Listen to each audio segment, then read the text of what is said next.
as well? Make me co-host, Pedro. And I will. I will Hang do the on. control. Mimp, Sorry. make co-host. So finally, I sorted out the video thing. Lovely. We're live on YouTube. I will let Marcelo. Oh yeah! Congratulations, Pedro. This was a hard one. Pedro, can you let Marcello in? Ah, he's in. Are you in? Is there? He's in. Pedro, Pedro, may I have one second of your attention, please? Yes. Yes. Hank, he has a camera and a mic at the same distance position. So when he wants to raise a question, he will turn his camera. Show it, please. Back. That's quite drunky, isn't it? But that will be then you will hear his audio very good. If you are able to switch between cameras, please take my video recording when he's switching again his camera, because that's too wobbling. So you get my message about it. I'm not sure I understood you. So it's kind of like switching from pack to you, but I didn't really understand when to do what. I will be able to record Pack and the one who he is interviewing. Your sound is not so perfect. Yeah, but it isn't about my sound. Yeah. I will be on mute all the time at the rest of the recording. Aww. No, what I wanted to say is Pack has to switch his camera if he wants to raise his question in a good audio way. By switching his camera, it will be quite wobbly for people to watch. Perhaps you can switch to my camera at that moment, so you only hear the audio of Pack. Right. Okay. Use my recording to have a gentle recording, because I try to be as stable as possible. Okay. Sounds Got good. it? Yes. Now I heard you. That's all I do. And now I will be on mute, listen to all what will happen. Okay. Have fun. Thank you. We are live on YouTube, but actually then just delete this part from the video on YouTube and just get rid of this chunk. We're just practicing. Oh no, but it's good. It's good footage. It's like, you know, how we're setting up. On some lights so that to make sure that we have a good ambiance light. Sure. Now we stay somewhere there or there. Perhaps walk that way. And so now I have a shiny forehead. Not sure if this is improving. I guess for us, we have like a different view. So Okay, wait. You want to go off of you? You do it. Pedro. Yes, hello. Ciao, Pedro. Look, little feedback. What do you think of the camera view? Like, because I thought of taking a bit of the boat and then a bit of this, the crossing part. Yeah, I like your camera because it's sideways, which means that people go down the wall when they're cycling, and some people can actually go up the wall, and it's. Ah, should I turn it around? Are you saying? You can just do portrait, right? Yeah, because you're doing portrait, and this looks. Yeah. Wait. Then I'll turn it. It was an optical illusion, Pedro. I know. Yeah. There you are. Shall I help with spotlighting the right cameras? Yes. Yeah. Okay. Maybe that would be amazing. So I can tell you camera too, man. You want to see what I see? Put it in portrait. Can we go closer to go over this thing? So we have a bunch of participants by now. I see Leo is at Hey, Leo. Can you hear me? Yes. Okay, cool. So one question Arnie was asking is, are we recording? Yes. We're live on YouTube.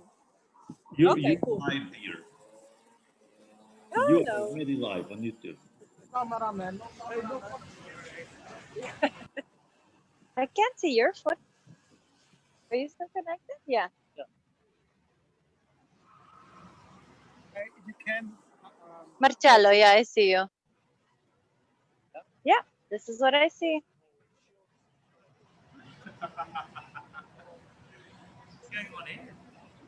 And the sign? Okay. So I have here my notes saying that we'll start with Arne. Is that still the plan? I see Arne, so that must be the plan. I think this is a good flow. Marcello, where you have it now, I think that's good. Maybe, yeah. Yeah.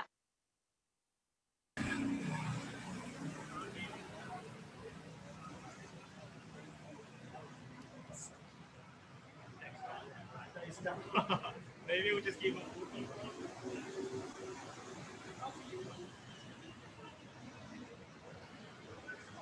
Guys, can you hear me? Yes. Yes, loud and clear, Leo. Okay, it's from this mic here. Okay. Yeah, yeah. Okay, let me try with the phone muted. Pedro, what do you think of the view now from Marcello's camera? Looks perfect. Thanks. Thanks, Pedro.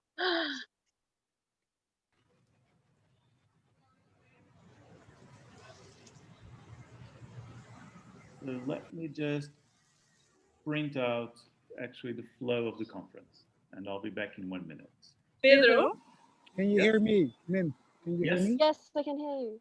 I can't hear you, so can I get a thumbs up if you can hear me? Yeah. Okay. Yes, we Can hear you, Arne. Leo? Can you Hello, hear Leo? hello, hello, hello, hello. Hello, Yeah, hello. Leo, can you hear Arne? Can you hear Leo? Yes, I can. Hello. Yeah, yeah. With this one, I have this muted. You're perfect. So I can I'm hear gonna you? go. Yeah, yeah, yeah. Okay. So then, the first trick is, if so I can hear them. Yeah. go Maybe ahead. you can do it and you Yeah, hold sure, it. sure. Oh, okay. Right. So then you can just Like, wait. Let me switch it. just.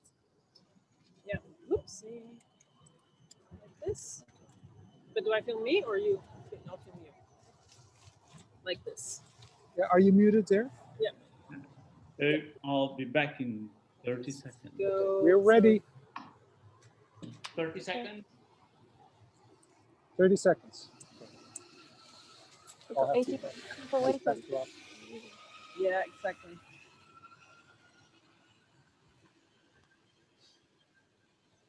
Reporting from Amsterdam. Live.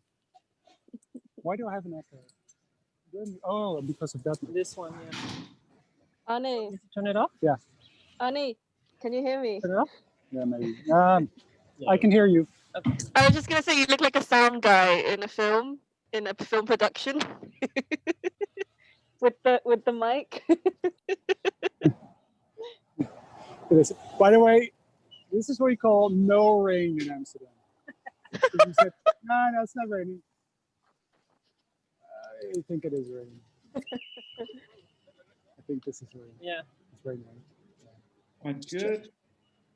So we are ready. If you see people putting their heads You're thing. ready to welcome everyone from live from the Dam Square. Yes, of course. Are Yeah. there, who is in? Can we? So we have Turn up. 20 something. Open the gate. Open the gate. Okay. Admit them all. Or I drown.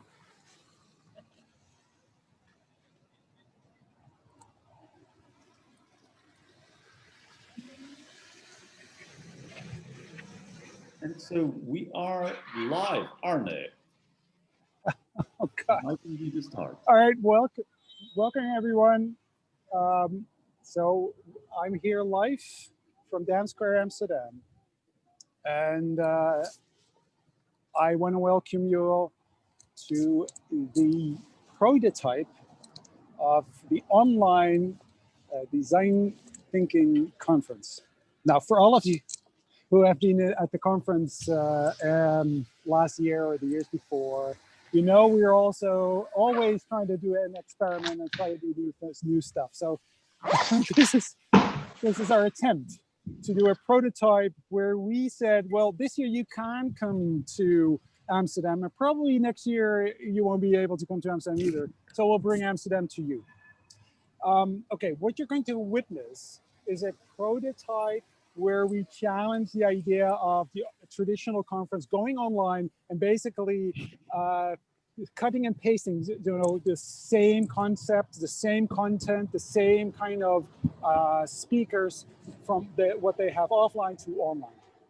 We say it has to be different, because if you're going to watch a whole day online, which is actually not possible anyway, but who wants to watch PowerPoint presentations on their computer? That's the most boring television. That's the design challenge. Design challenge is, can we actually make an exciting television? I don't know if we can do it now, but we're going to try it. So what you're going to witness is a first prototype where we're going to try and use a different narrative, a different way of communicating, and a different way of exciting the audience to be involved in a conference. You're going to look at a different kind of concept format. So I want you as audience take notes, because a prototype, and this is a very low file prototype. I hope you can still hear me. This is a very low file prototype. And if you're familiar with prototyping and design thinking, prototyping is meant to start a conversation. It's meant to start a discussion. It's not meant to be perfect. It's meant to actually spark something, some imagination, what could be. So I would invite you to witness this, go with the flow, and then we'll have a good discussion on what are the elements that we can use for the future to make it more exciting and more engaging to be actually part of an online conference. So that's what I want to say. We have two wonderful people who are going to be here with us as speakers. And I'm going to introduce one of them shortly. But I first wanted to show you that she's actually riding a bicycle, which is a so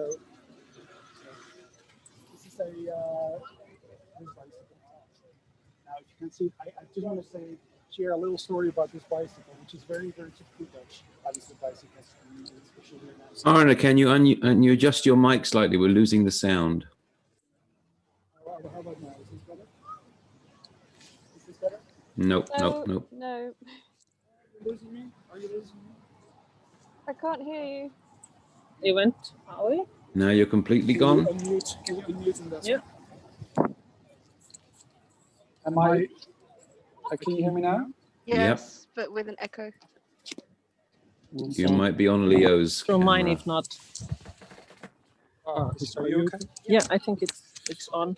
Okay. Okay. We're going to switch to our. So I'm going to talk about this bike a little later.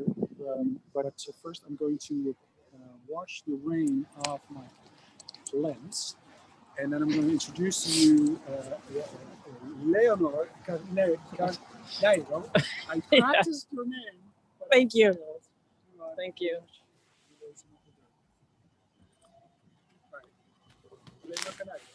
Yeah. She's here.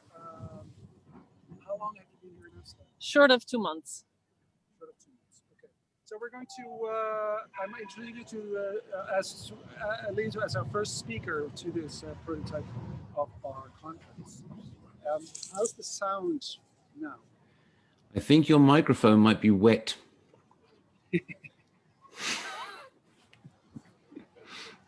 I can't even find it in place. So we can hear you more through Leo's microphone than through your own at the moment. Ah. So maybe you can share that mic. Is this better? Much better. Yes. Oh, okay. So, all right. Okay, perfect. Okay. This is Leo. She just moved into Amsterdam. She's our first speaker. I will share quickly the story about the bike that she's actually using. This is what we call the swap fiets, which is swap basically for exchanging things. So it's a very simple concept because it's basically lease. You're leasing your bicycle, and that's very successful. It's been very radical here in the Netherlands because you can see them everywhere in Amsterdam all of a sudden. But you can see them because they have a blue tire, and that's why I wanted to share this. because the reason why they have one blue tire is because they actually wanted to have two of them. It's called, as you maybe know, in the Netherlands, we have a famous blue, which is called Delft blue. So they wanted to have two blue tires, but it was too expensive. They just couldn't afford it. So they made one blue tire, but that has been a masterstroke in marketing, because everybody knows like the bicycle with the one blue front tire. Everybody knows that. So anyway, just wanted to share that story because it's been a very successful start, and by chance, Leo was using that in her adventure. Your sound is fading. Before introducing myself, I'll just actually add something to that story, because when I first rented this bicycle, they actually said, look, because there's quite a few of them in the city, so to your point that they've become quite popular, they say there's a risk that you'll mistake it you'll start seeing so many of them because all of them have the blue tire. You'll start seeing literally every corner. And so feel free to identify it some way. So this is I have a small, right. Like this? Yeah, better. So because I have a small kid, I have balloons at home. So this is my identifier to just, so small balloons on this bicycle. So let me just connect real quick so I can hear you guys. Like this. Hello, hello. Hello, I'm not sure. I'm not picking up. Oh, no, I think it's, yeah, better now. Okay, so I'm Leonor, or Leo is my international name because it's just easier. And so I'm originally Portuguese, but I've been a foreigner for 15 years now. I've spent 10 years in Spain, where I started shortly after university. I started working in Madrid, and it felt like a good step away from home because it was still, Latin culture, a lot of similarities. I ended up spending more time than I wanted because it's 10 years, but then I switched to Switzerland, Geneva, 5 years, and then I came here. So yeah, 3 international moves. Yeah, but so excited to be in Amsterdam, I have to say, because coming from Madrid, big capital, Switzerland, smaller, this feels like the perfect compromise in size of the city, but just it has everything. So yeah, it's a step up in social life, but still you can find your way around. So yeah, this is me in a short. Yeah, I'll venture. Yeah, just stop the video. No, we'll join the rest of you. Shall we? This is the big experience. Let's see if we survive.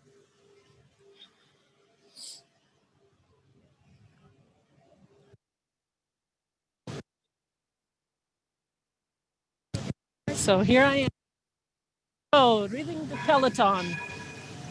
Watch out, people. Our names. You should guide me the way I'll find it. So, Leo, you moved to Amsterdam a couple of months ago, and I guess your senses woke up for the city, and you're curious about how the whole city works and how different life must be from Switzerland, which was where you spent your last 5 years. What did you find more strikingly different? That the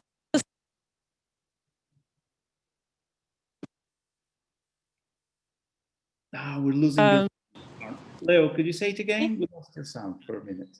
I'll say it's the difference in Amsterdam versus Switzerland.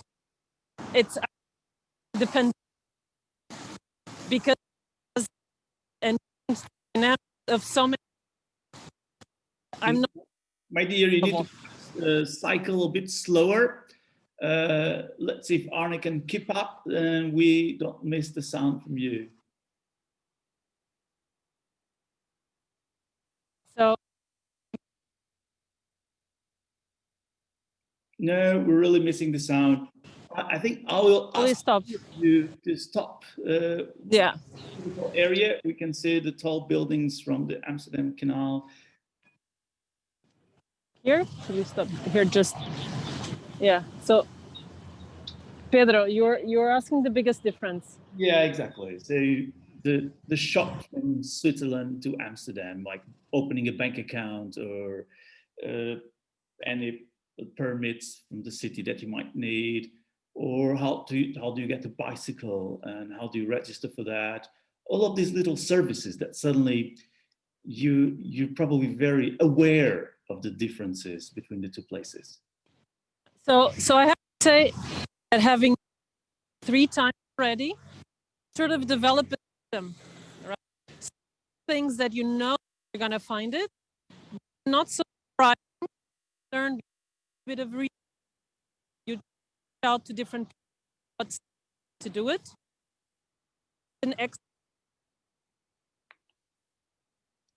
There's a line that actually.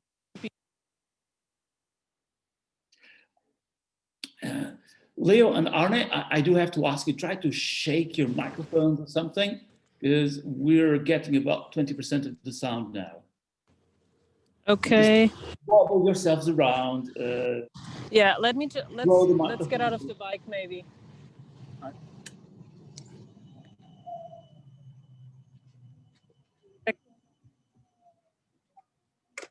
I'm gonna check. Better? Is it better? Is it better? If I unmute with the phone? Yeah. Okay, I think now. Yeah. Now. Yeah. So what I was saying is, because I've moved already 3 times, I've sort of developed a system because I know which things I'll need when I arrive, right? Healthcare, banks, do you need a card for the public transport or the bicycles? So you sort of have a system to do the research. And in this case, Amsterdam is such a expat city that there's a lot of resources online that can help you finding out those basic stuff, right? The biggest difference is the pandemic, because it has been limiting the way that the city operates in every city, right? But it just has changed the dynamics a lot.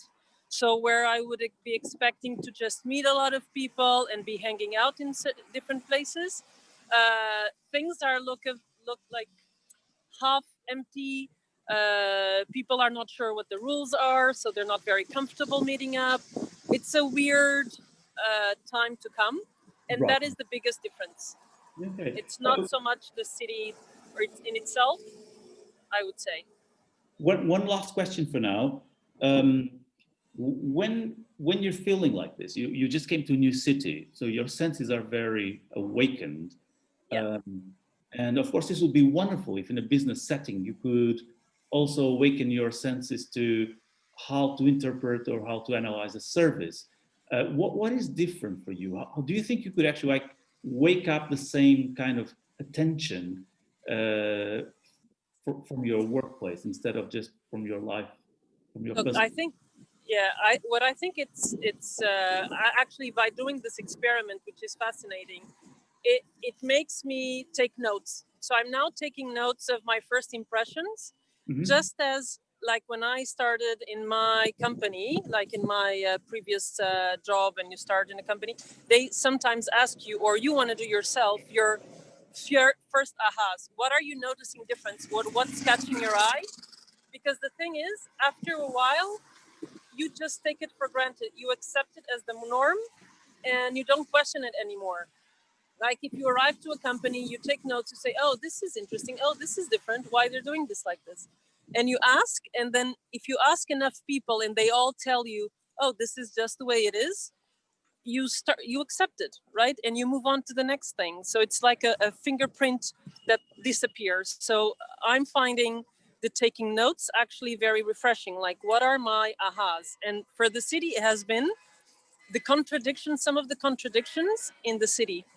And I say, for instance, they're meant to be very responsible, very, you know, safe and follow the rules. But then you come here and the first street that you cross, it's a miracle that you're not run over by a bicycle, because they're just the bosses of the city. And they don't, yeah, they have their own rules. So that was the first thing that struck me, actually. Okay, so hang in there. Let me also get on board one other person who's in a different location. And so okay. we call for Pak.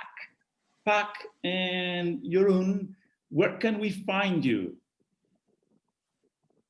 And let me see if I can unmute Pak. And meanwhile, I'll ask our viewers from the conference, what are also their opinions on how difficult or easy for you is on actually switching on this kind of button that you might say, how might we actually get the joy and the typical pleasure of arriving in a new place, and suddenly you're very awakened for all your senses are very sensitive for everything. How might you also be very sensitive in a normal business situation? Is it easy or not? And I'd love to hear your comments on the chat. Let's see if we can already get some sound from Jeroen and from Pak. Hey, can you hear me? Yes, I can. Hello, Pak. Hey, Pedro. Hey. Hello, I'm Pak. Hey. We are on the ferry. Me and Jeroen are on the ferry at the moment. Yeah. And I think you can hear a lot of people are trying to get off. Yeah. Is it too noisy? Is it okay? No, that's perfectly fine. And so where do you come from? And what do you see around you? Yes, so, well, I come from originally a very sunny place, a very, very sunny place in Hong Kong, Southeast Asia. So what do I see around me now? It's just a really nice veil like rain. That's how I can feel. It's just rain at the moment, but it's exciting. It's really exciting here. So I've only been in Amsterdam, a bit like Leo, quite recently, and moved during lockdown time. So yeah, here I am, really, just building a life here. I guess that's the best way to say it. Very well. So, and same question that I had asked Leo. Do you feel this notion of your senses are very awakened to the foreign city and to all little differences that suddenly you notice because you're so fresh in the city? Yeah, I think definitely. I've been coming here back and forth for the last 2 or 3 years, and it's yeah. I guess it's not just the memory. For me, it's the smell of Amsterdam. It's not a bad smell, obviously. It's quite a pleasant town. It's very clean, but it's the smell of rain and water. It makes you kind of think, oh, like what's the history of water with Amsterdam or with the Netherlands? Full stop. So definitely everything is exciting. I noticed a lot of orange in the city, or maybe in the culture here, maybe because it's a national color. So it's interesting to hear about the how the swap fits used blue, which is yes also very national. But I thought they might have used orange or something like that. I always notice myself though, always try to find familiarity when I'm in a different city. So perhaps, yeah, the words I really picked up from what Leo said was the idea of fingerprints, you know, like leaving our fingerprints behind, but yet haven't really maybe touched enough stuff here yet, like in a in a work way or in a private life, I don't know. But yeah, just there's no fingerprints of me here yet, or my life here, or really leaving a mark, I guess. So that's exciting, but also that's very foreign to me. The whole city is foreign at the moment, so it's yeah, it's challenging. It is challenging. Let me ask the audience if they could also comment on the chat about these transition moments that they might have had, either by changing into a new job or doing something new in a new department, where suddenly you get shocked by all the differences, and you want to make a lot of changes, and you want to start something new, and then this kind of goes away. But can you, Park, think of what is happening in your brain in terms of all this empathy and all this acceptance of the difference? What would you say are the characteristics that are the hallmark of making you so acutely aware to all the differences?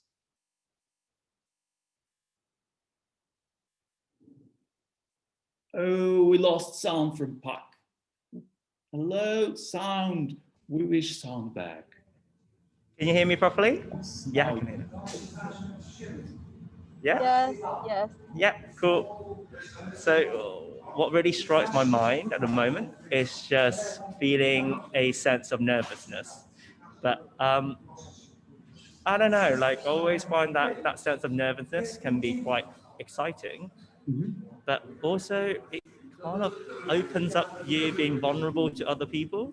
Yeah. And I think being vulnerable is okay at the moment, just because I am new here. I don't know let's say, the social codes of how do you follow the rules in the Netherlands. When I spent a lot of time living in London, where pretty much rules doesn't really apply in that city. They always talk about common sense. So, like little things like that. But that nervousness makes you become aware. And when you become aware, I guess that you kind of take your steps in a more thought out way than just running with it. And I guess I've missed running with it as well, because you learn more. But also there's this sense that I need to set up let's say some foundations in order to keep myself, keep on experimenting, right? With what's going on, and keep on just learning about Dutch culture and Dutch friendship, etc. And yeah, that's feeling nervousness and scared. Yeah, don't know why. Really don't know why. Maybe because at the moment I've got two cameras pointing at me. That's probably. Well, let's get you a bit even more nervous and see if we have any questions from our lovely audience for Pac. Anyone would like to make any questions on this transition? You must unmute yourselves.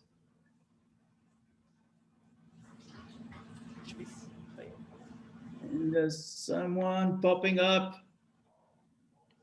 No. Then let me see if I can find Anupa. Yes, I see her there. She also moved recently to Amsterdam, according to the comments. And Anupa, I actually know you have a design background. And so as a designer, thinking about this sense of empathy and discovery and research, is it easy to kind of like just summon up this sense of discovery, which feels so natural when you move into a new city? But when you're doing it professionally, what's different? Why is it difficult or easy for you to switch on this, or to summon this sense of discovery? I feel one of the biggest opportunities or challenges you can say is that you need to understand your surrounding. You have to understand your environment, and that's really important because you come with certain let's say backgrounds, perceptions, and when you fit that into a completely different scenario, whether it's personal or professional, you just need to switch on that clock in your head and then just say, okay, I need to like fit in. Obviously, through your journey, you will find roadblocks or better opportunities. So I think, yeah, your perception definitely changes and you become more open, or you become more hesitant. In my case, I was more open to whatever was around me, and it was a great experience. Very good. Let me see if I get a few more voices from the crowd. Who would like to also comment on this, on how easy or difficult it is to summon up these powers of empathy and discovery, and the differences in your personal life, which seems to be, you suddenly become acutely aware for all the differences. But when you're trying to design or chat a service, it might be much more difficult. Who would like to comment?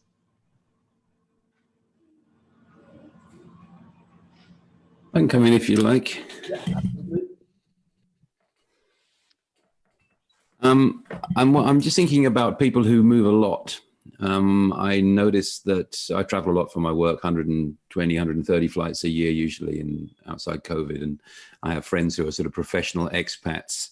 And it's quite interesting how after a while you don't engage with the local context. You know, expat communities who stay away from the local culture and so on, living in enclaves, watching their TV from home and stuff like this. And it seems that the ones who travel more do that more than the ones who might be in a foreign country for the first time or the second time as living there. And I wonder if that's some kind of defense mechanism as well, that after a point it becomes like an overload of empathy. Yeah, I believe so. Can I build on that? Yeah. Yeah, I think it's fascinating because I think there's almost like the layer. Yeah. Can you hear me better now? Yes, with a bit less noise. Yeah. Yeah. Sorry for that. So I think there's almost like when you arrive, you're just trying to survive, right? So I think it depends on really the time frame that you have and what are your intentions with the work, whether you want to establish your roots in that place or not. Okay.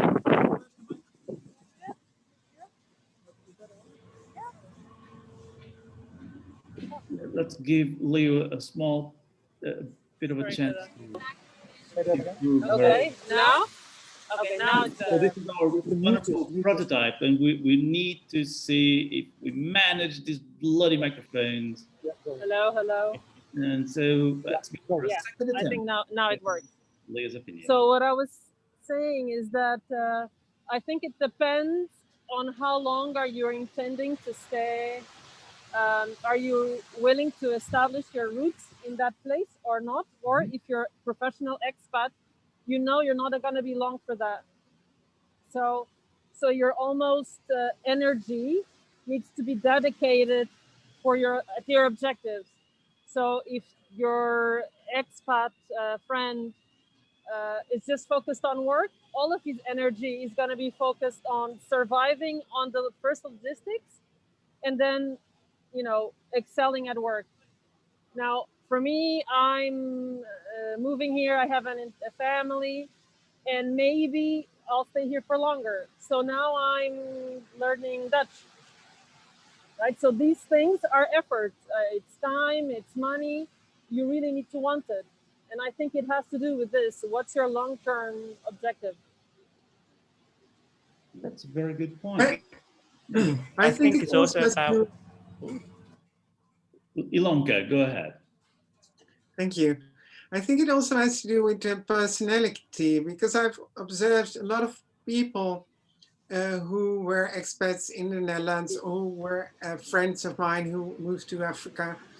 And some of them, they connect and they like connecting and they keep being interested in the culture. But I also have, when I was younger, I traveled because one of my aunt and uncle worked for the embassy in Asia. And they were always in their bubble. It was kind of a personality type. And they didn't integrate at all. They didn't even know the cost of the stamp in the country they lived in. Yeah. Also, let me see if I can get Irene Chiampi to comment. I saw some of her comments on the chat. Yeah, I was typing actually. I'm an Italian living in the Netherlands, and I think in my transition in these years, there's always a moment where you need to come home. Mm-hmm. And the come home is not really flying back to Italy, but eating an ice cream or having a spaghetti, even in the Netherlands. And that gives you the base to have the other what the fuck happening in the new country. Yeah. So I think in any transition, there is always a moment where you have to put your feet again on the ground and say, okay, at the end of the day, I remain the one that I was when I was born. And why is it so different in a professional situation when you're trying to see the world through fresh eyes and bringing this? Because it's scary, isn't it?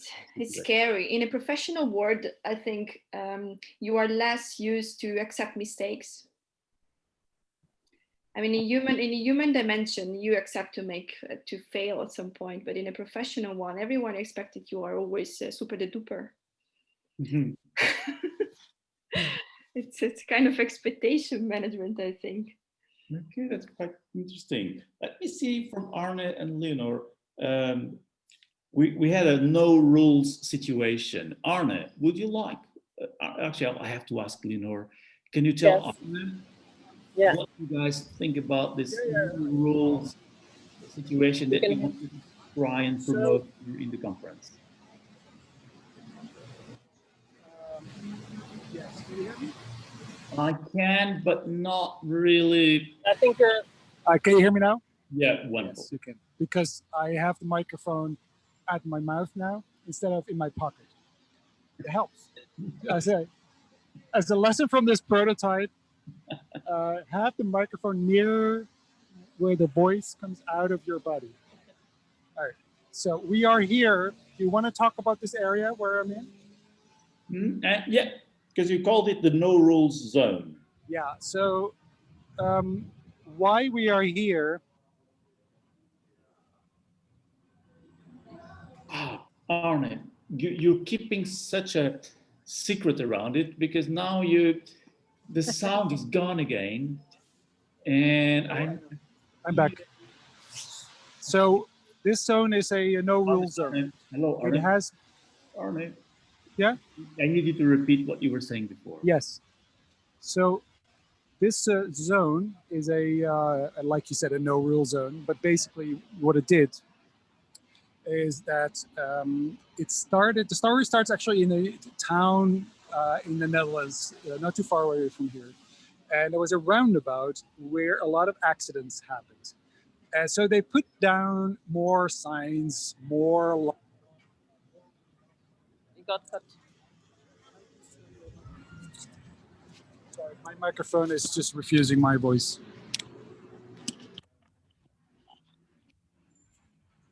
Okay, so this roundabout caused a lot of accidents simply because it turns out that there were so many rules. No one understood what they were doing, or they were strictly keeping to their rights of way, saying no, you have to stop for me, and they stopped thinking, or all the social rules disappeared. So what they did as an experiment was take away all the signs, all the lines, all the rules, everything from this roundabout. After that, no accidents happened. So here behind the train station in Amsterdam, what you see is, so the ferries from Amsterdam North coming in, and you'll see a bunch of people exiting the one of the ferries. So that's like 100. Sometimes in rush hour, you have like 200-300 people. I don't know how many people who actually exit the ferries, but they pour into this area. And then there, as you can see here, there's a moped coming. There's a cycle path and moped path also into the area. So see the bikes coming from the ferry. Now there's a tunnel on the other side. So here's a tunnel on the other side, where that's the center of Amsterdam. So a lot of people come from there. And then there's the train station. So people coming from in and outside of the train station, and everything kind of smashes together in this space. And they said, we're not going to make any clear rules. It's just like a square. No one knows what's going on.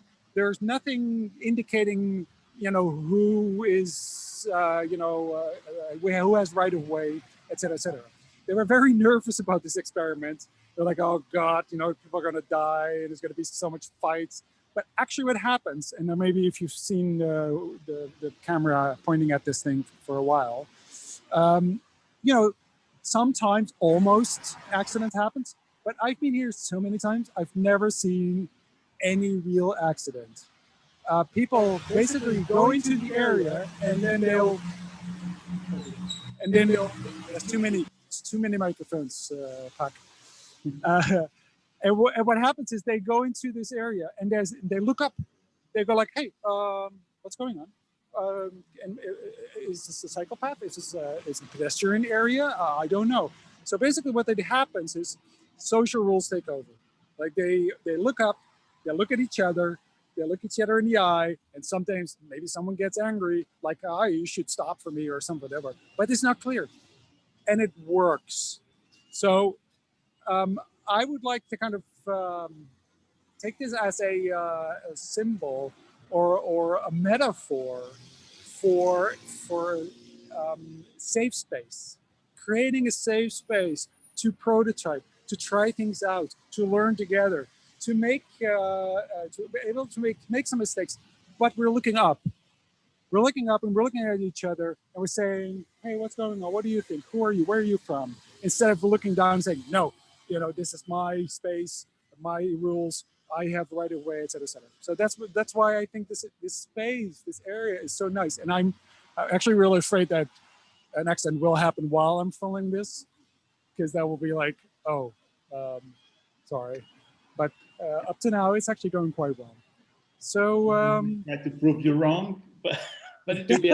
Yes. All right, so here there's another ferry emptying, and now it's not rush hour, right? Actually, it's two of them now. So let's see if something really bad happens. So there's a cycle. Yeah, someone cycling from that area. Ooh, almost. There's a near miss. But basically here, there we go. So there's pedestrians, there's a moped, there's bikes. Look at that. It's a mess. And it's like every now and then. So it's not like all the time. It's like everyone comes in together. There's a guy with a dog and a shopping cart, which is very normal. You know what was interesting just now is that they almost clashed, but they didn't say anything to each other. Like in Spain, they would be insulting each other and they'll probably get out of the bike and say, "Watch out where you're going, man." It's just you already see difference in culture. Everyone just follows their lives. Yeah. Well, it's also because nobody knows what's going on here. They're like, "Was it my mistake? I don't know. I don't know what's going on." So anyway, so this is the space I thought would be interesting to take you while we are taking you to Amsterdam, because you couldn't get here because of the interesting pandemic that we're going through. Okay, over to Studio Lisbon. Yeah. So back to the studio, and again, I would like to address our guests and to try to figure out other situations of transition where you felt that there would be either some rituals in those transitions that would help you to actually engage from a previous state into a new state. And some obvious rituals might be getting married with all the ceremony, or just being onboarded into a new company, or moving into a new city. What did you do of special, or to kind of accept life in a new city? So some experiences from our audience. Who would like to share them? I'll happily share. I live in Johannesburg at the moment, and fly to Cape Town on occasion for work. And if any of you have seen recently my octopus teacher on Netflix, so the man who swims in these cold waters. So Cape Town have got really, really cold waters. And if the waters were warm in Cape Town, most of the coastline would be all the better. But it's extremely cold.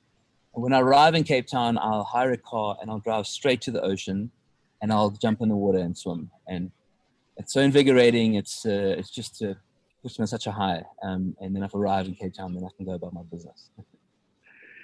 And so in this transition to Johannesburg, what was shocking for you and how did you solve it? What was shocking for me? What comes up straight away is traffic. So arriving at peak hour traffic between 3 and 6 o'clock in Cape Town. Cape Town's got limited space, so traffic's just become worse and worse over the years. And so arriving at the wrong time can mean sitting in 2 hours of traffic before you actually get to the beach. So that's quite shocking.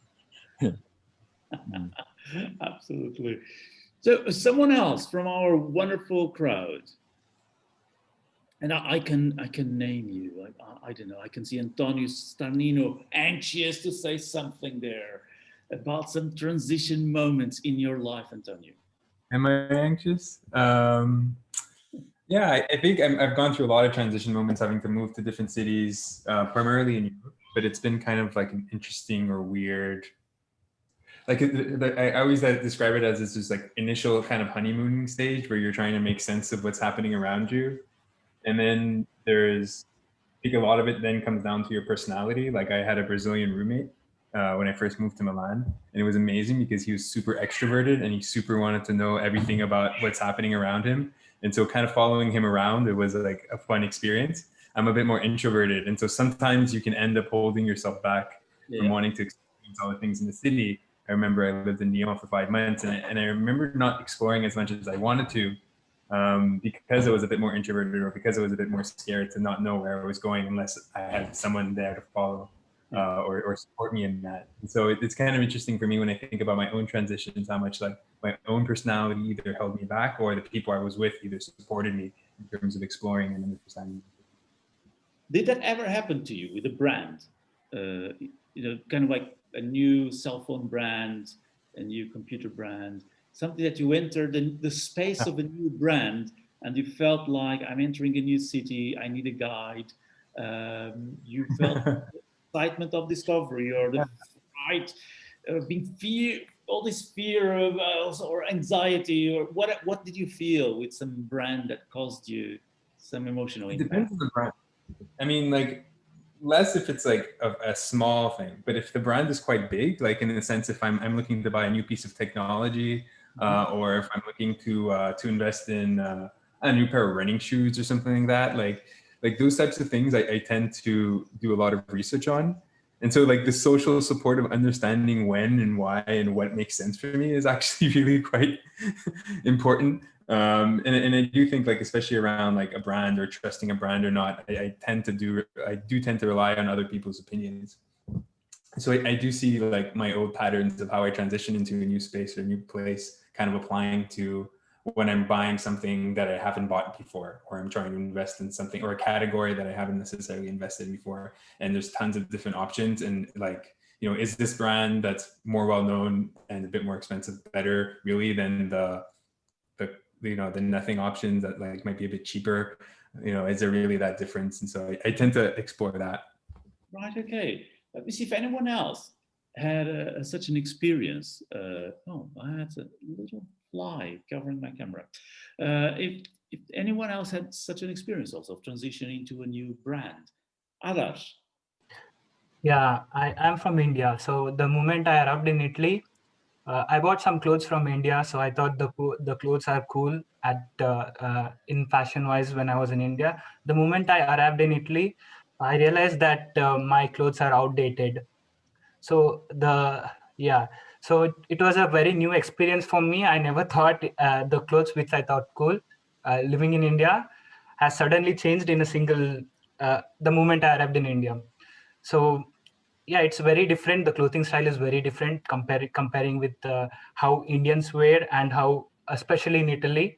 So as you know, Italy is one of the Milan, especially the fashion capital. The clothes are very different, and I didn't consider that, you know, weather is the main thing which plays an important role in this. So I have considered that, you know, the clothes I need for winter, and I bought from India. The moment I arrived in Italy, I came to know the winter clothes are designed. I also lived in Milano for 6 months. I'm very acutely aware of what you're saying. Yes, absolutely. Yep. Any Italian in this crowd who would confirm all this need to be fashion aware? And actually then we'll jump I to... can confirm. Irene, go ahead. For me, it's a deep fashion, actually. From when I'm here, I'm much more casual. All right, okay. I would never be like this if I was in Milan. No. Yeah. You would not be allowed. It would not be proper. No, exactly. And when I came here, I started wondering because I had all these leather purse, etc. And then I had to take my bike, and I thought, but how does Dutch a woman do? Because you get wet, they all get wasted. And then I looked around, and nobody has one. So they all have this waterproof um, backpack or whatever. So you start adapting again. You say, oh, okay. Let's see what Nika has to say about it as a national girl. Nika, so what do you think of the comments from Okay. Italian about the I'm fashion? awake. in The Dutch fashion. Okay, yeah, the Dutch fashion is very practical. So I think it's better to adapt to Dutch fashion standards than the other way around. Because when you're used to adapting or looking at the weather forecast and then pick your clothes, I think it brightens your day. So I love the Dutch fashion. Yes. That's But it might not be very nice to look at.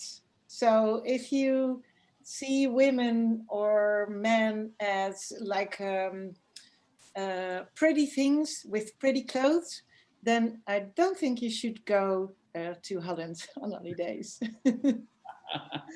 Then the destination is definitely Milano. Yeah.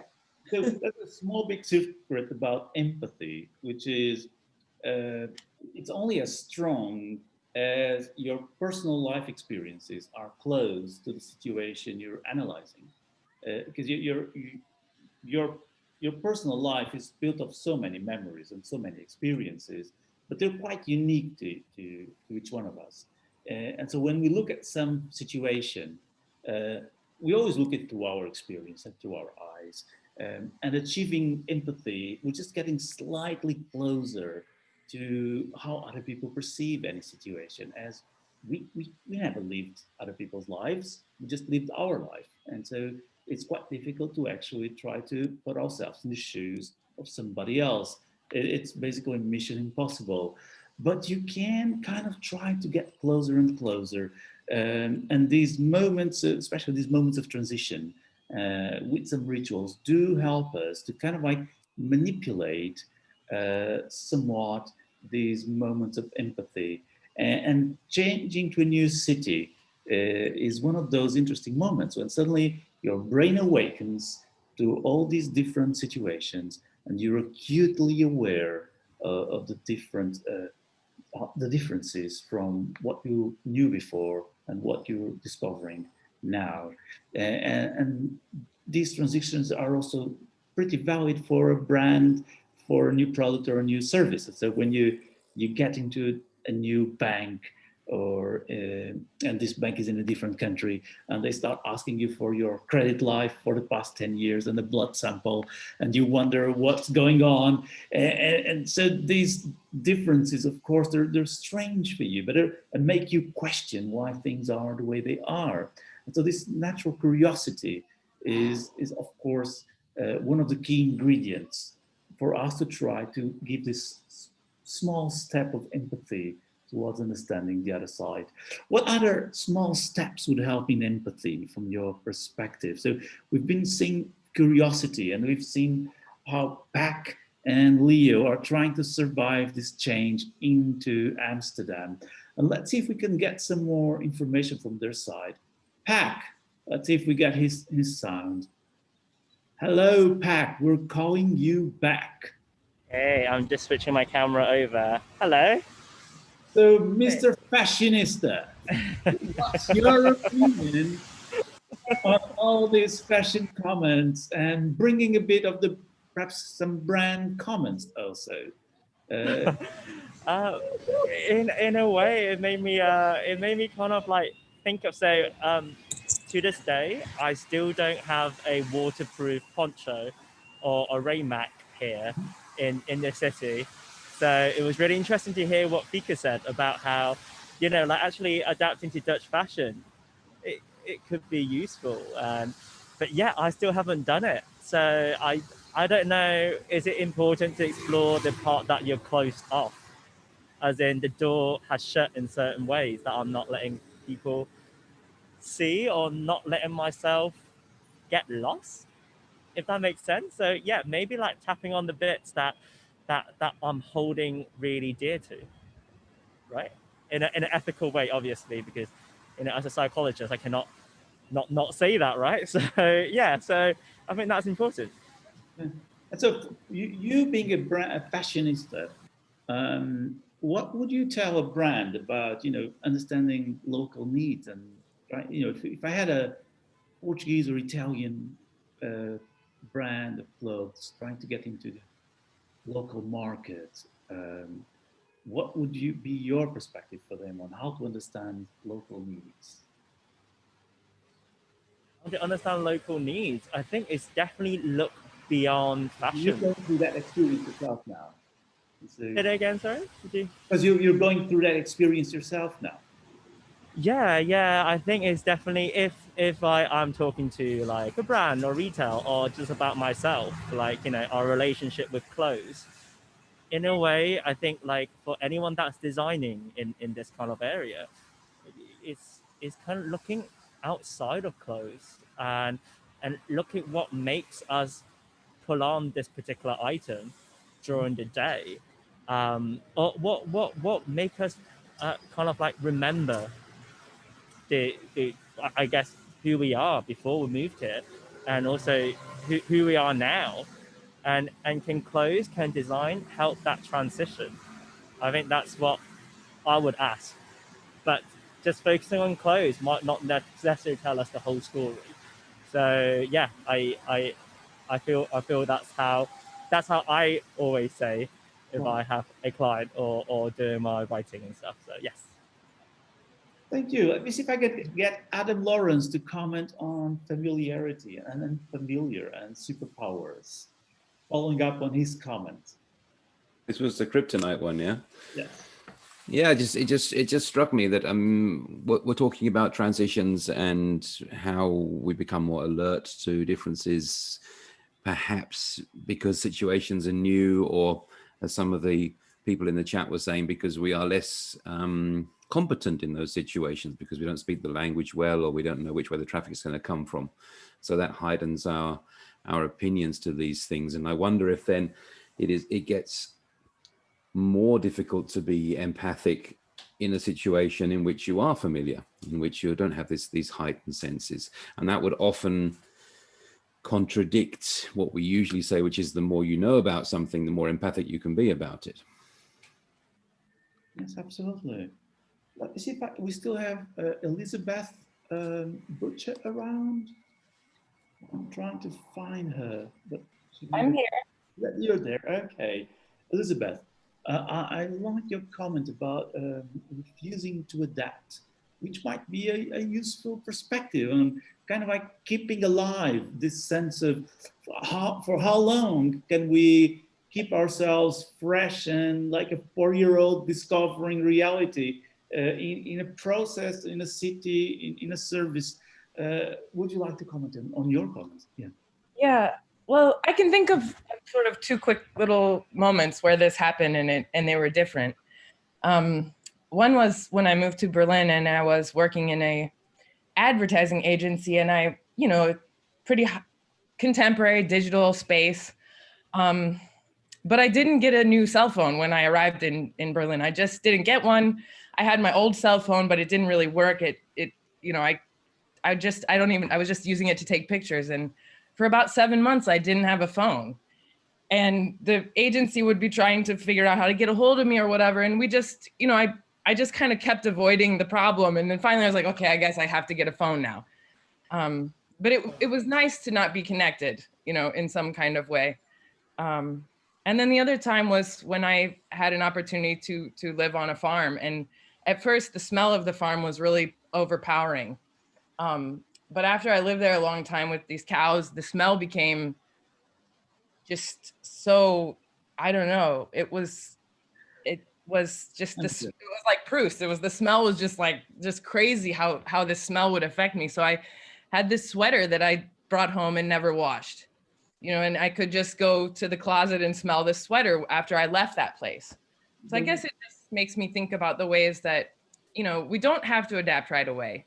You know, maybe it just takes a time and you can appreciate your viewpoint. Oh, that's a wonderful comment. Yes. Who else would like to follow up on Elizabeth? Pedro, say something. Sure, sure. Go ahead. I just wanted. Oh, who do you want to talk first, Pedro? You decide. Let's just see if we can make the two of you talk in sequence. No, her first. I just wanted to comment on the last, I don't know your name, but the last lady, because for me, it's also very much what stage of your life you're in. So I moved a lot. I moved around a lot when I was as a child. So it was never my choice. It was because we were because of my dad's job. So I, you know, as a child, especially as a teenager, you want to fit in as quickly as possible. You don't want to be different. While I think as an adult, and I've also moved as an adult, you are much more confident in yourself and your culture, your base culture, let's say, where you come from. And you are also less, you don't mind so much being a bit different. So that's just what I wanted to add, that it's not, it's also very much what stage of your life you're in. Yeah. Oh, that's interesting. Keeping the child in you. Yes. And who was next? Because there was the other voice. I had another voice trying to step. Leo. Leo, go ahead, dear. No, so Pedro, I just wanted to build on the transitions part and opportunities for brands. Yes. So I'm a marketer, so I've always been looking at the consumer, trying to be in their shoes. And I always found that the richest opportunities lie in the tensions. So, and to give you an example, I used to work in laundry category, like detergents to wash your clothes.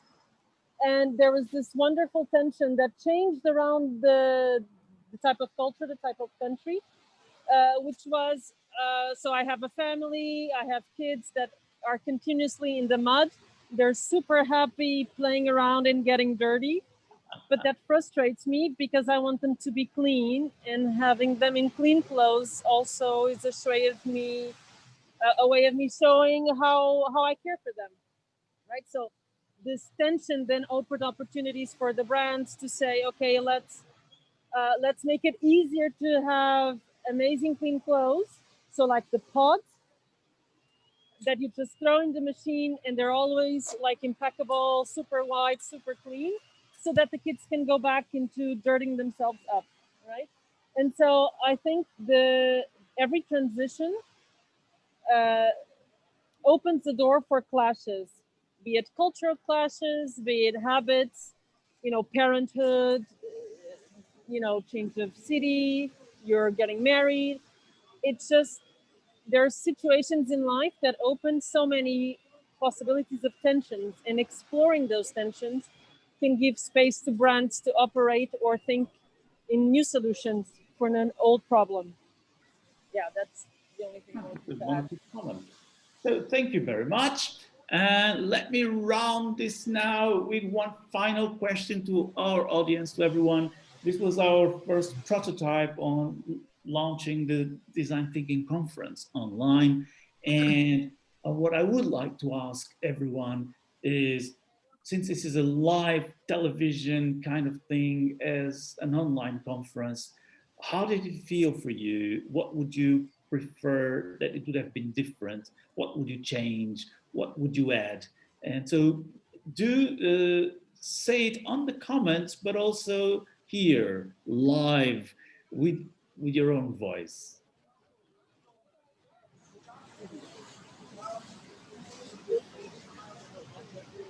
I'll say something.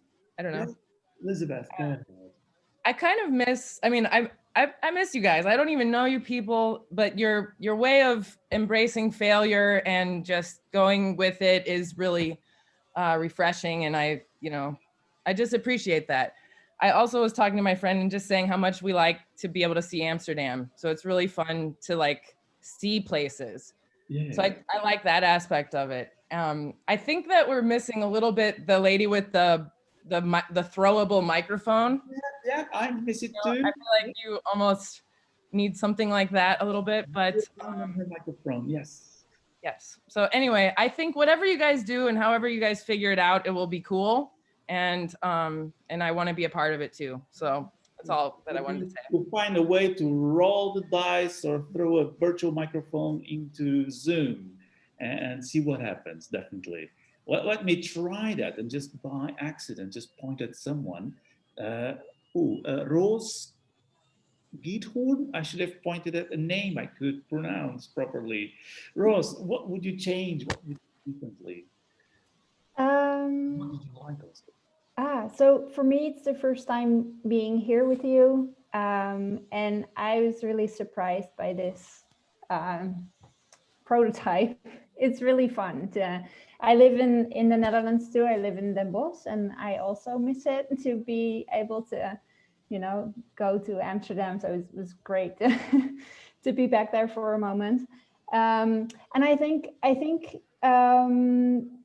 yeah, I mean, the sound, but that will just be something that you've been experiencing right now too, is how many microphones, who's videoing who, the wind and all those things, but it's also something that comes along with just being outside, which is also like a fun thing to have with it. So pointing my finger now into the other screen, I see Hugo Gonçalves.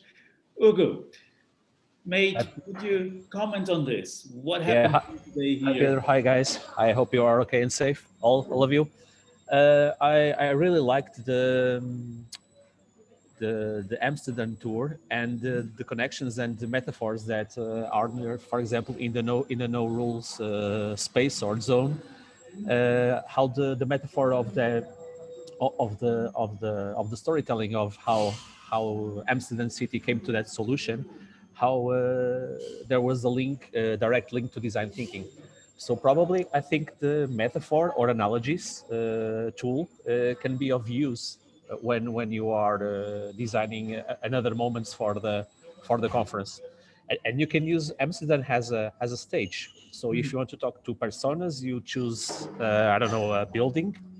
If you want to talk about prototyping, customer experience, brainstorming, dot voting, etc., if you can find places that can, with examples or metaphors, where you can link to design thinking, I think it would be perfect, because Amsterdam, or the outside of everything, is a space. And when we walk, I drive by the same streets every day, but when I walk through those streets, I find some things that I haven't seen before.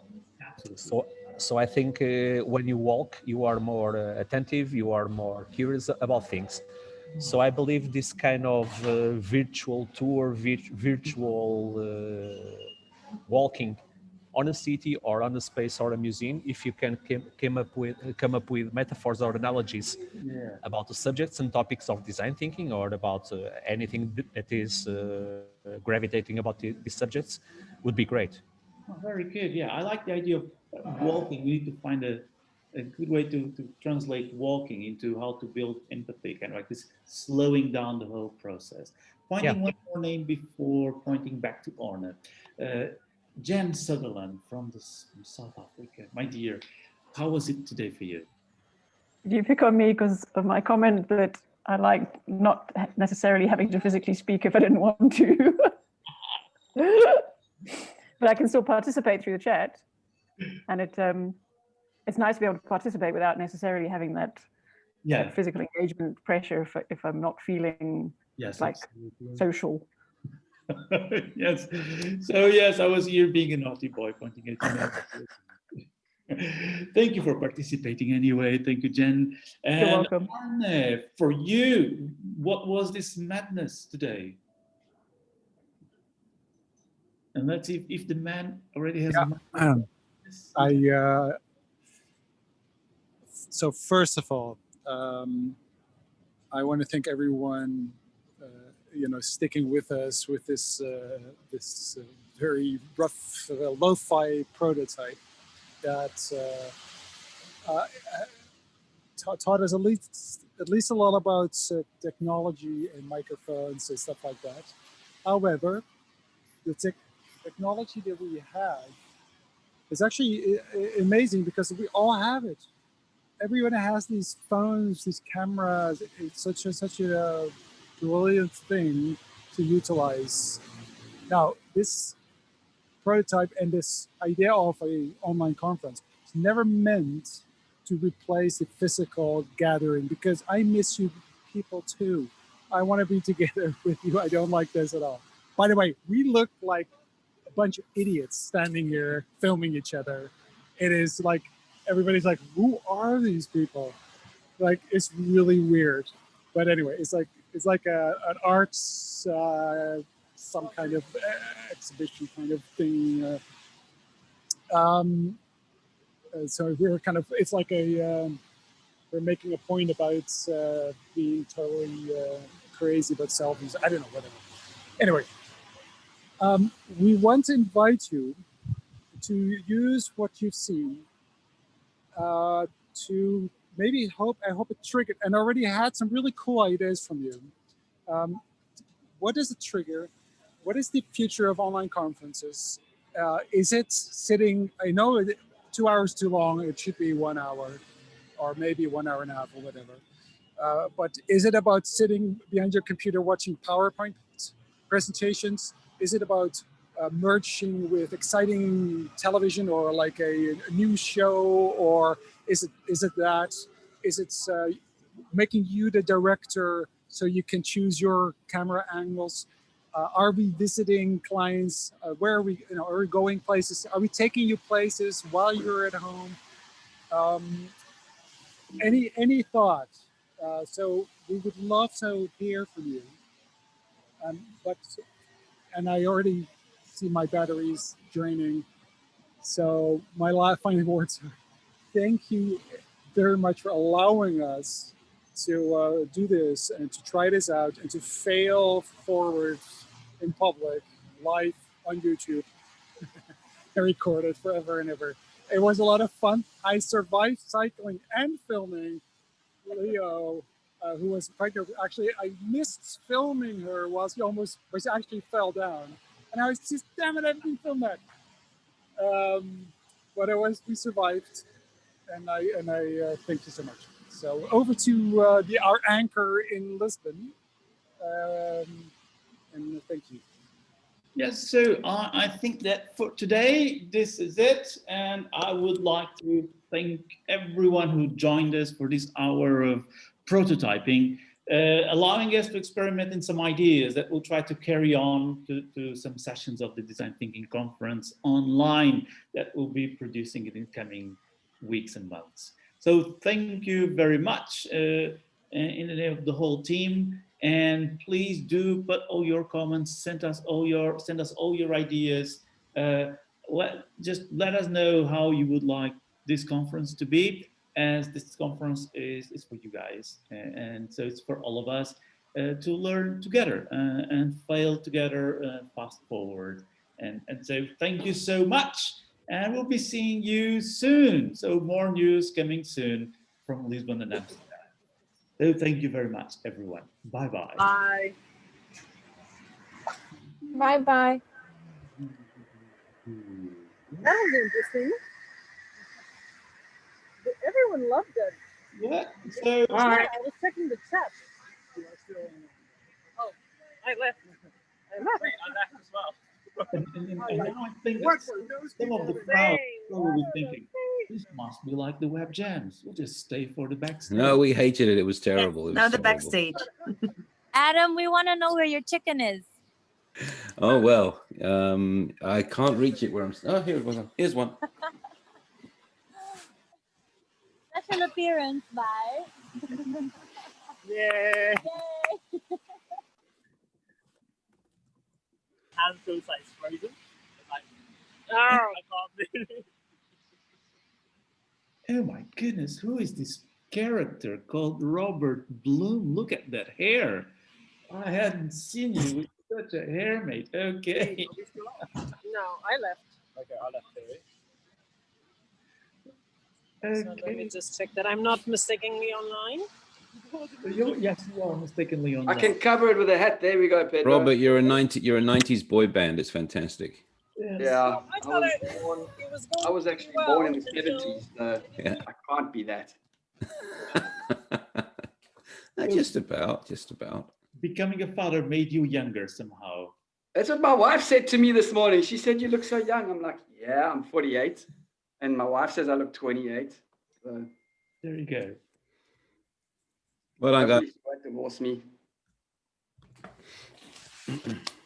So, dear people, now that we're just a small bunch, would you like to share some rough, honest feedback on the whole prototype?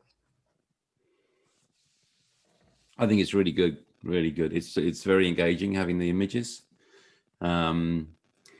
We almost didn't need to see you, Pedro. You know what I mean? Because I know you're a beautiful man and so on, but there was so much going on in the street images. You know, that having the static sort of studio image was almost not necessary. You know. I was trying to be as less present as possible. Nu zijn we klaar. Dankjewel. Oh. Somebody's dying. But it is very engaging. I mean, there's obviously technical hiccups with the microphones and so on, but that's. Yeah. And also we had just a rough sketch of what are we going to do anyway. Something around empathy. We'll figure out. And so this was just basically the only message about what to do for 1 hour. So it was really like, what do we do now? We know we have to go back to these characters and go back to those characters, trying to figure out where everybody was. Some of the small little plans we had were destroyed, perhaps by the problems with the microphones and while cycling. But that has to be tested again, I think. Let's see what happens. I felt that we might need to be much more consistent on what is the direction of the conversation we want to have. And so where do we want to take the conversation to? And I was kind of trying some different directions I could do. Yeah. I don't know. I mean, I forget who it was, somebody posted in the chat that they liked the fact that it was quite fragmentary and you put it together yourself. You know, you build your own story out of the pieces you get. That was quite a nice thought as well. Not so easy, but I think next time we might need to have a few pointers, kind of like, we're going towards this general direction until we find it, and people feel like there's some logical conclusion into the whole flow of events. But that's achievable. I think that should just be a choice we make, and it should be easy to lead in that direction. Yeah.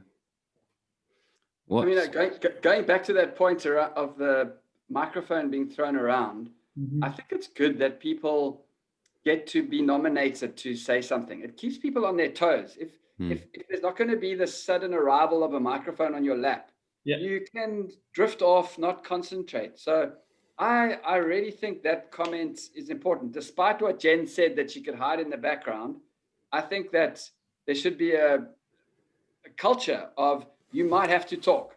That, makes it more interactive. And in fact, you would want to hear everyone's voice. If everyone's voice gets heard, then it becomes more diverse. It becomes more.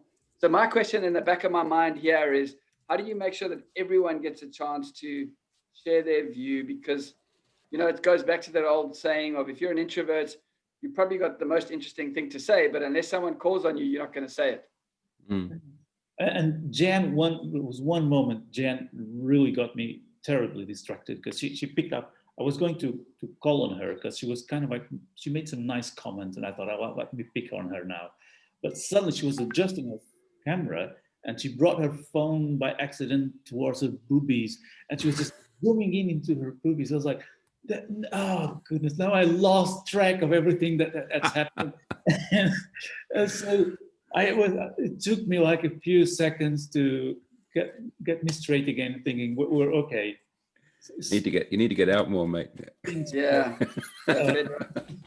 This is unfair. I just felt stupid, silly, kind of like, stop, no, don't be stupid. And it's amazing how something so small, and I'm not.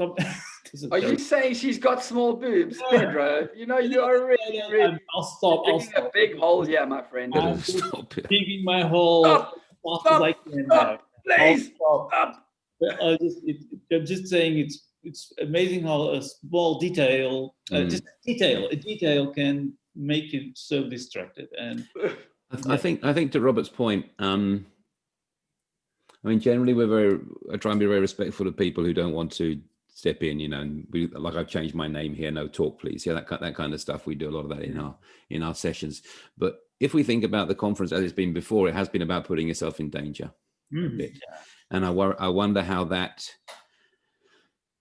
links up to people having cameras off, for example. You know, is that at a normal conference? Sure. At the Design Thinkers conference, is that okay? I mean, we don't want to you know, if somebody's had a face operation or whatever, you know, that's a different story. But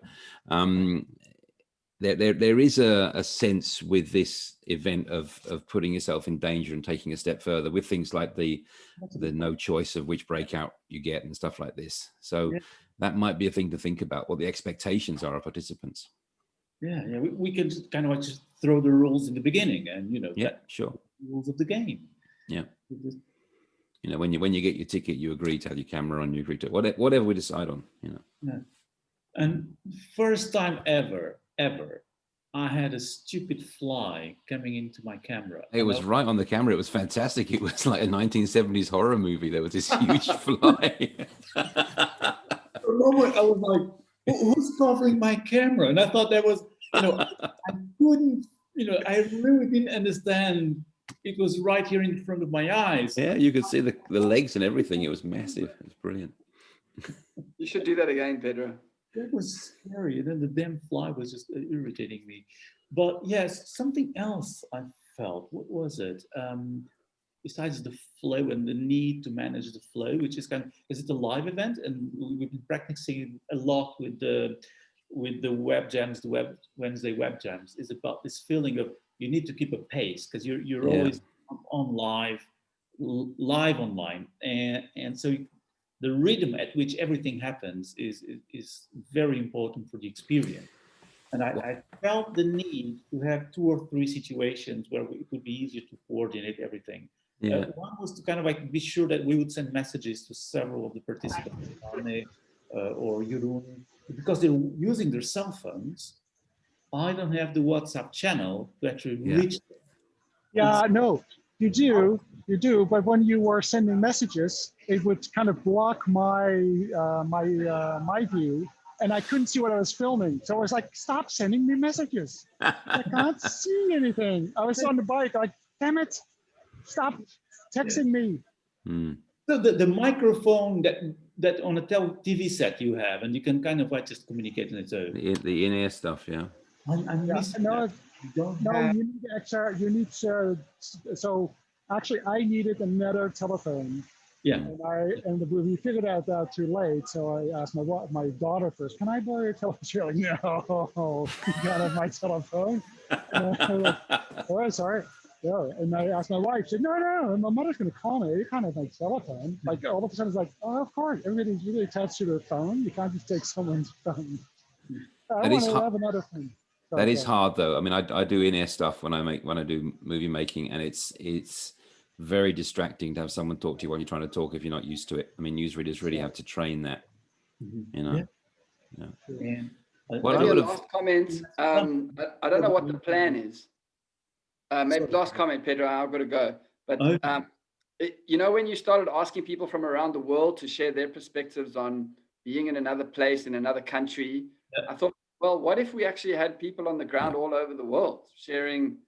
There's a comment from a Peter something saying that, like, let's do it in 7 different cities or something like that. That was part of the plan. So I think that's a good idea. It makes it so interesting.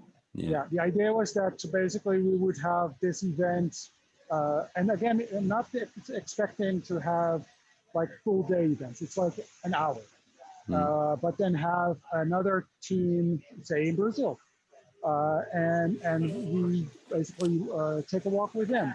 So the idea is born out of this feeling that, you know, I speak at conferences now from my room in the Netherlands, and I speak in Ghana, and in December we're going to be in Istanbul. You and me, yeah, you too. So Adam, you're going to be there too. But we're not in there. So why I miss going there, and I thought, why don't, if I go to a conference in Turkey, why do I want to see this Dutch dude? I want to see the Turkish perspective.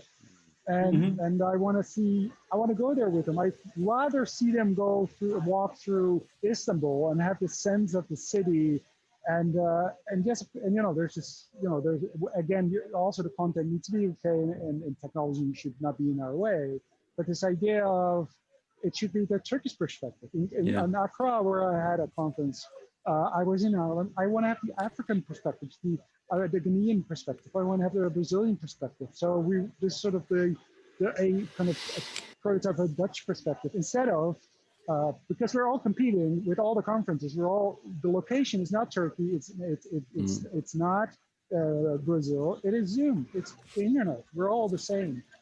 Yeah, I was thinking. There's two things I think which gels with what Robert said as well with me. You know, one is it would have been great if there'd been another team somewhere else in Amsterdam, so we could have got cut between this spot and maybe, you know, a garden or whatever, a cafe, that kind of thing. But you could enlarge that. So if you did like 1 hour slots, like 3 times through our day, one in the morning, one afternoon, one evening, then they could be, you know, one could be this time zone. It could be here in Cape Town, you know, one could be New York and Rio, you know, and one could be Tokyo and Melbourne, you know, this kind of stuff. You could really have sort of 2 or 3 teams in each time zone who do that. And this is a little thing I was missing here, was because it was kind of very, very conversational and so on, obviously. We didn't have sort of the idea of, you know, a guest speaker who's challenging us and saying, this is not the way it is, this is the way it is. Yeah. That sort of someone who's putting out a maybe even controversial hypothesis that we can react to.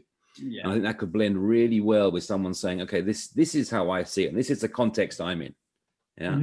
And that might even be geographical. It could be a social context. It could be a professional context or whatever, but having those sort of spotlights could be super interesting. So it gives us you have these amazing speakers at this conference, and to see those kind of people in their context, you know, doing this kind of thing would be amazing.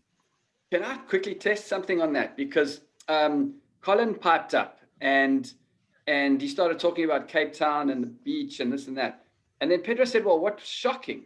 And he's talked about the traffic. But in fact, what's really shocking is that when you're coming in from the airport into the city, you've got all these slums. And I thought to myself, did Colin actually not want to talk about the slums? Because that's the first thing that I would have said. Interesting. And then I thought, would that be controversial? And I was looking at the audience and I was thinking, how would the audience feel if now we bring up poverty and the way that, you know, the disconnect that we have in terms of income in South Africa.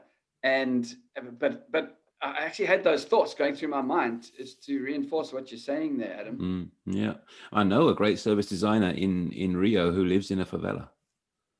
Yeah. I mean, how cool would that be? That would be super cool. Yeah. Really getting our thinking challenged. Yeah. So what else did I miss?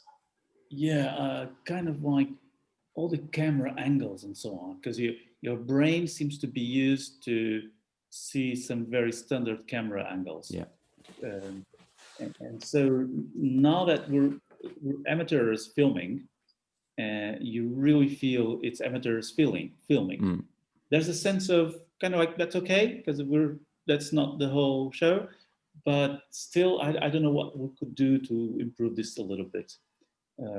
Something else is preparing our guests on what questions we're going to have, what kind of like have a pre-discussion with them, so that some of the ideas are a bit more kind of prepared and they can actually say things at a faster pace. Yeah. So They don't take like 5 minutes to organize their ideas live online, and they actually just answer in 1 minute or so. I think people can present. They don't even need to, to be. It doesn't have to be an interview situation. It can be, we're going to go to, for example, my friend Samara in her favela in Rio, and she's going to talk to us for 10 minutes and challenge us. Yeah. And then after that we can do questions and so on, just like would at a conference. But having someone like Puleng in the middle of the room going, this is how it is. Yeah. And then having that time which she shapes, and then after that could be awesome. Should we prepare what's her name again? Samara Tanaka. I can ask her if she's available. Kind of like the previous talk, kind of like, so this is the angle we're trying, but we want to know your opinion, and we have 20 minutes, and then it's kind of like, okay, Samara, now it's live, let's do the same thing but in 10 minutes. And so we're just going to throw the ball at you. Yeah. Sorry to interrupt. Thank you so much, everybody. Bye. Bye-bye, Thank you. Bye. Bye. Bye-bye, Marcello. Bye, Kira. I think with these people, you can the kind of people that you guys have had so far, you can trust them. You can say, right, there's going to be a 10-15 minute slot where these are some ideas, walk around your neighborhood while you tell us what's going on, bring 2 or 3 people into your apartment, into a public space where there's reasonable sound quality or whatever, and broadcast, tell us what's going on, and then be ready for a conversation, a guided conversation afterwards where a host maybe shapes that and throws the microphone around and so on as well. That could be amazing, because people do different things. I'm thinking back to never forget his name, the neuroscientist guy who made us sit in silence for 20 minutes. Stefan. Yeah. I mean, boom. That was not unlike anything I've ever seen before at a conference. And so simple.